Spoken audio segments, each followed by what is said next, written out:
Hello friends, welcome to my channel.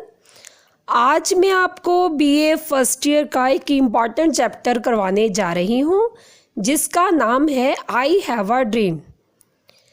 I have a dream is a speech delivered by Martin Luther King. He was born in January 1929, जिनका जन्म 1929 में हुआ था। आई have a dream ये उनकी एक speech है। King demands the same justice and equality. अब जो मार्टिन लूथर किंग है वह डिमांड कर रहे हैं अमेरिकन निग्रोस के लिए कि उनको भी जस्टिस मिले, उनको भी समानता मिले। For black people America that is promise to all citizen.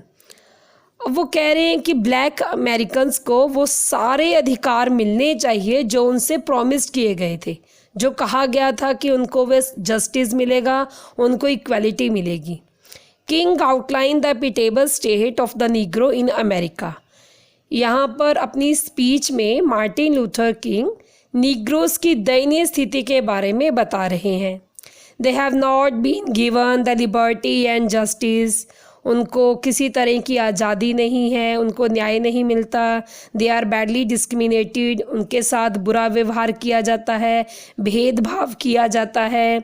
They don't even have the right to stay in motel of the highway. They don't have the right to stay in the hotel of the cities. अच्छी जगह पर अच्छे hotels में उन्हें रहने का अधिकार नहीं था। They can't live among the whites. वह वाइट्स के साथ भी नहीं रह सकते थे। In some states they don't have the right to vote. कुछ राज्य ऐसे थे जिसमें उन्हें वोट देने का भी अधिकार नहीं था। They are hated and look down on. उन्हें नीची नज़र से देखा जाता था, उन्हें नफ़रत की जाती थी। वे कह रहे हैं कि इतना कुछ उनके साथ होता था कि उनकी लिबर्टी नहीं थी, उन्हें जस्टिस नहीं था, उनके साथ बैडली डिस्क्रिमिनेटेड होता था, भेदभाव होता था, उन्हें वोट देने का अधिकार भी नहीं था, उन्हें वाइट्स के साथ रहने का अधिकार नहीं था। लेकिन फिर भी however king is not disheartened. अब भी उनका दिल नहीं टूटा किंग का। ही has a dream for his Negro brothers. अब भी उनका एक सपना है अपने निग्रोस ब्रदर के लिए लेकर। He has a dream that one day negro will have the same right as their white brothers have.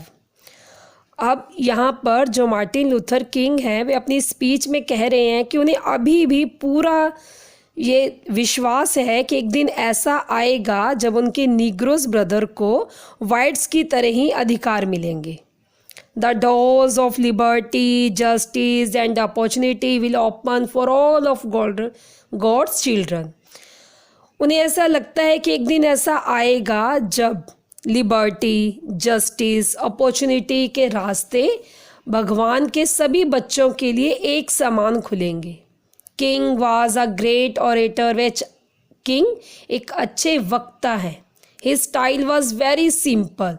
The reader or the listener was at once able to make out what he wanted to say.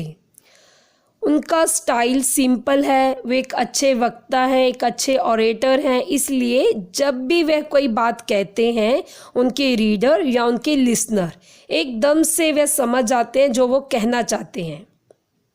The reader or the listener was at once able to make out what he wanted to say. King calls upon all supporters of social right to stand up together and continue their struggle till their goal is achieved. अब यहाँ पर king अपने supporters को, social rights के supporters को कहते हैं कि एक साथ उठो और तब तक स्ट्रगल करो जब तक उनका ये गोल अचीव ना हो जाए, जब तक उन्हें ये चीज़ मिल ना जाए तब तक स्ट्रगल करो। But he advises them to keep their struggle on the high plane of dignity and discipline. पर वे अपने सपोर्टर्स को, सोशल राइट्स के सपोर्टर्स को स्टैंड अप के लिए कहते हैं, स्ट्रगल करने के लिए कहते हैं, लेकिन वे उनको कहते हैं कि ये स्ट्रगल उनका डिसिप्लिन में रहकर होना चाहिए, हाई प्लेन डिग्निटी के साथ होना चाहिए। किसी तरह की कोई हिंसा नहीं होनी चाहिए। He had a great dream about his people, वे अपने लोगों के लिए एक अच्छा सपना देखते हैं। He hopes that one day the blacks and the white of his country will be able to sit together at the table of brotherhood। अब उन्होंने ये सपना लिया है कि एक दिन आएगा जब वाइट्स और ब्लैक उनकी कंट्री के एक साथ मिलकर बैठेंगे, उनमें भाई भाई की भावना आएगी, किसी में कोई भेदभाव नहीं होगा, सबको एक समान मौके मिलेंगे। Thank you.